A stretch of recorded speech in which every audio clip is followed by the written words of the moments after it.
Olá, ouvinte do Ecos do Marajó, eu sou o Luiz e você está ouvindo mais um episódio do nosso podcast, onde seguimos conversando e contribuindo com a documentação desses saberes marajoaras.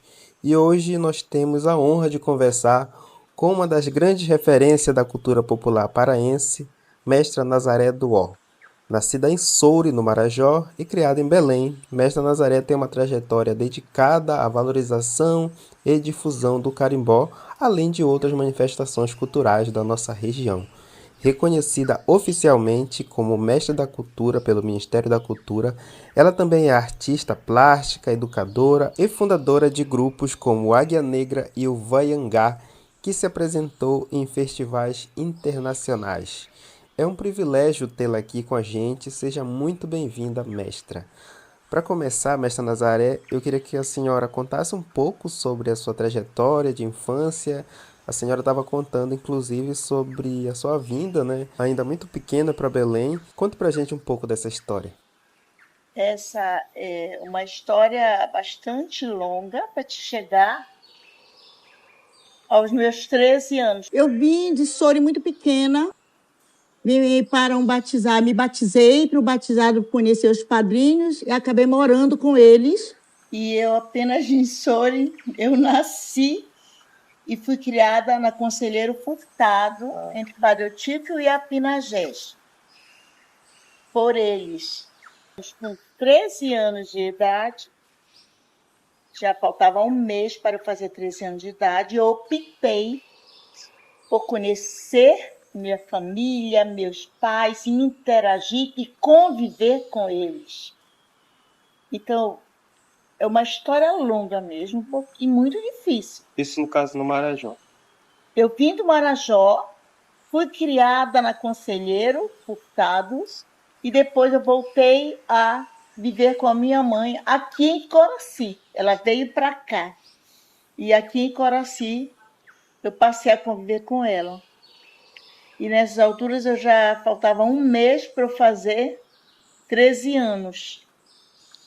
E a partir de então, eu fiquei com ela. Tudo mudou. Tudo se transformou. A história da minha vida toda, ela não virou de cabeça para baixo. É porque eu fui consciente. Eu queria estar com a minha mãe pobre. Muito pobre, muito humilde. E eu queria estar do lado dela. Bonito.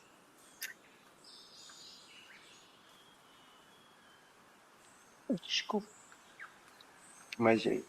eu me emociono muito quando falo dela.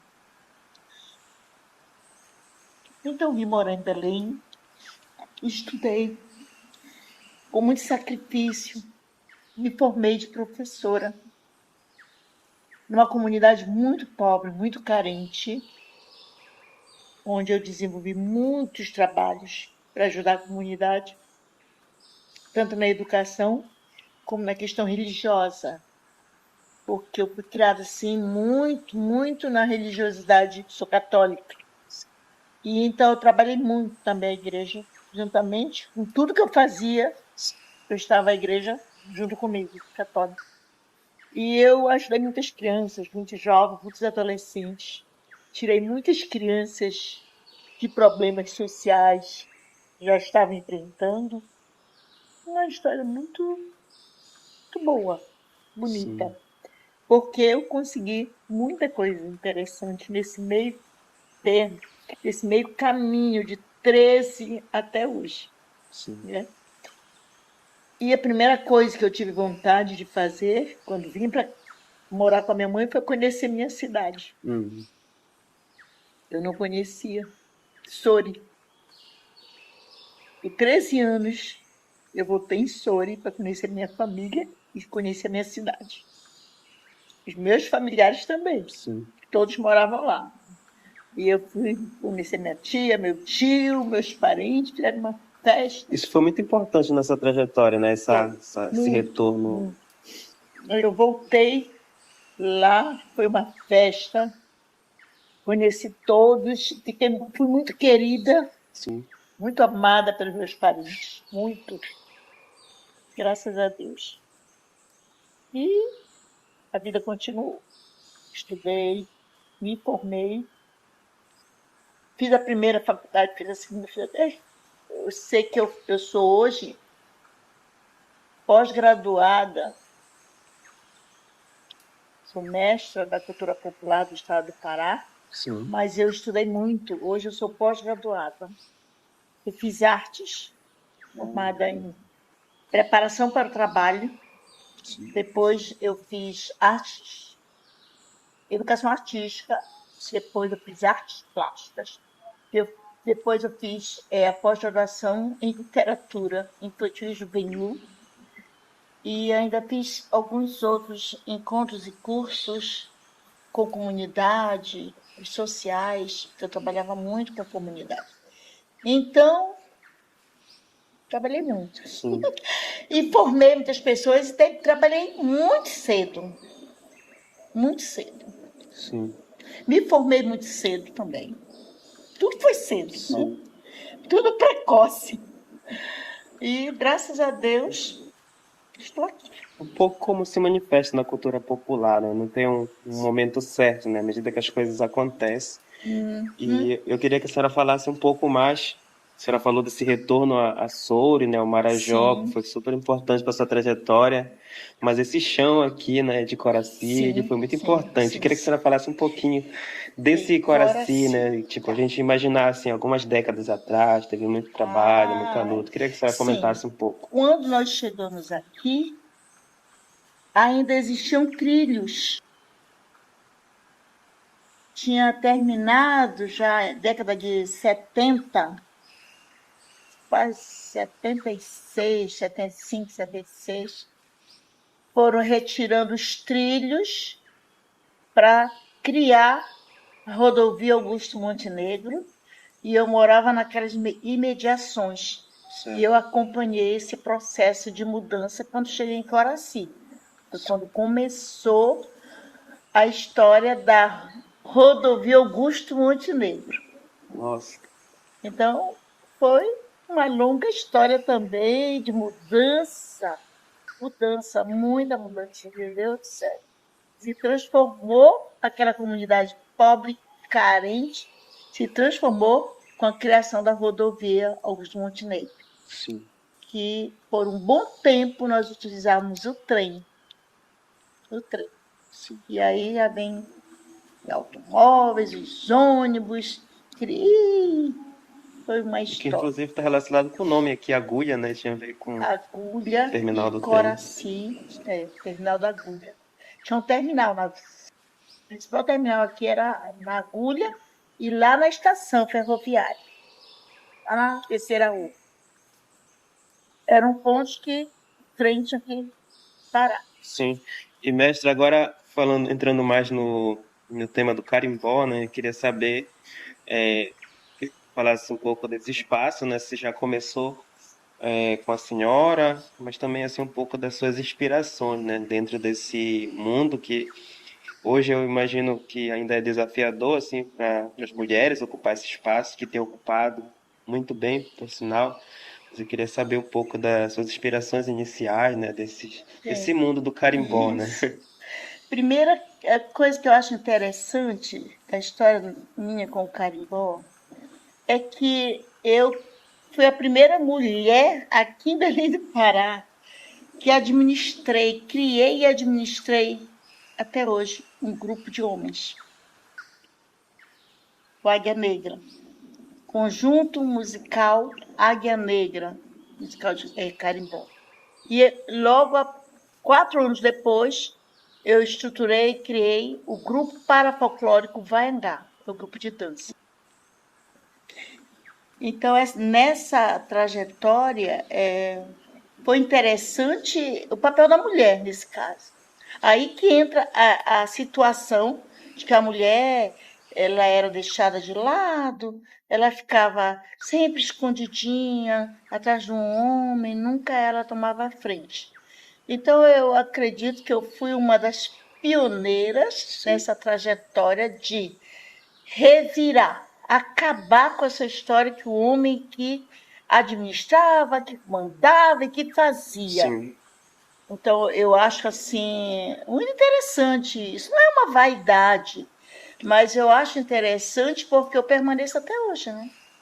Ainda com o meu grupo de carimbó, administrando, coordenando e ter muita história, muito sucesso, muitas viagens Sim. nacionais, internacionais, várias, inúmeras viagens.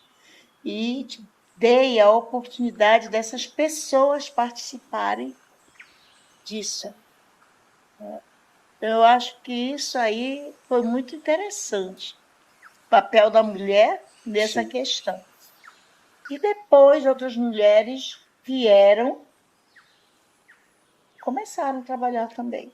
E hoje nós temos bastante mulheres trabalhando com carimbó. Dentro do conjunto, do grupo. Dentro do conjunto musical só homens. Ah, E só tem a minha filha que trabalha comigo, as minhas filhas que dançam, são sim. dançarinas, e eu tenho uma que canta e participa do conjunto musical, a Mônica, mãe dele, Mônica José. Legal. Ela canta, ela faz tudo que pode, administra hoje também a dança, coordenam, as duas coordenam dança, porque eu também fui envolvida com dança, música, teatro, né?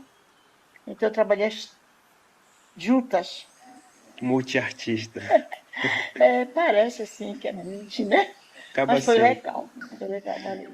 E mestre, tem um trabalho seu que ele se chama Saudade da minha terra. Que é um pouco, acho que a senhora já até mencionou um Saudade da pouco minha desse. terra. Queria que a senhora comentasse também, eu acho legal. Porque a saudade da minha terra relaciona-se mesmo à saudade da minha terra, Souri, Marajó. Sim. Primeira coisa que eu fiz foi visitar a minha cidade natal. E a outra coisa que eu fiz foi um trabalho que reverenciava o valor do carimbó. E eu escolhi que a Ilha do Marajó e Souri. Por isso o nome é Saudade da Minha Terra. Eu coloquei Maravilhoso. Saudade da Minha Terra por causa disso. Legal. E as músicas são autorias próprias, né? Criei muitas autorias próprias, muitas, inúmeras. E nesse primeiro CD que eu criei, naquela época, era muito difícil, mas foi carimbó. Mais um pontinho agora, assim, o que o carimbó significa para a senhora hoje? Eu sei que essa é uma pergunta difícil de amarrar, né? Mas eu acho que também talvez seja fácil de falar, porque talvez represente muito, né? Certamente. Carimbó significa para mim é uma história de vida, na verdade, vivenciada, como você já viu, e reverenciada, porque eu valorizo muito a música de carimbó. Eu valorizo muito as pessoas do interior que vivem e eu acompanhei muito essas pessoas. Eu vivenciei muito próxima delas. Então, eu acho assim que carimbó é muito importante, foi e é ainda na minha vida até hoje. E eu não sei, às vezes, como eu consegui administrar junto tanta coisa, sabe? Hoje eu tenho um terreno, um sítio na Ilha do Cotijuba, Ah, mais de 50 anos. E eu trabalhei com arte, com cultura popular, com as coisas no presídio. Quando ele existia, e nós lutamos para tirar os menores do presídio, dar uma formação para os menores, e acabamos desativando o Educandário Nogueira de sim. Farias. Nossa, um trabalho social na década de 70, né? Que era Começou muito cedo. Muito mais desafiador do Com que certeza. hoje. E acabou o presídio, acabou, as crianças ficaram na comunidade. Aí vão entrar na comunidade. Aí pronto. Eu Sim. fiquei, como você falou de referência, fiquei uma pessoa que eu não apareço muito, não. Você Sim. imagina?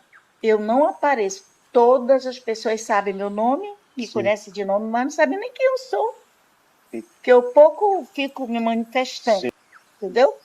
E o Cotijuba tá lá, eu estou lá com a minha casa lá, tem uma pousada. Então é uma história muito importante que eu acho, Com certeza, que mestre. passou na minha vida, né? E assim, para finalizar, mestre, eu gostaria.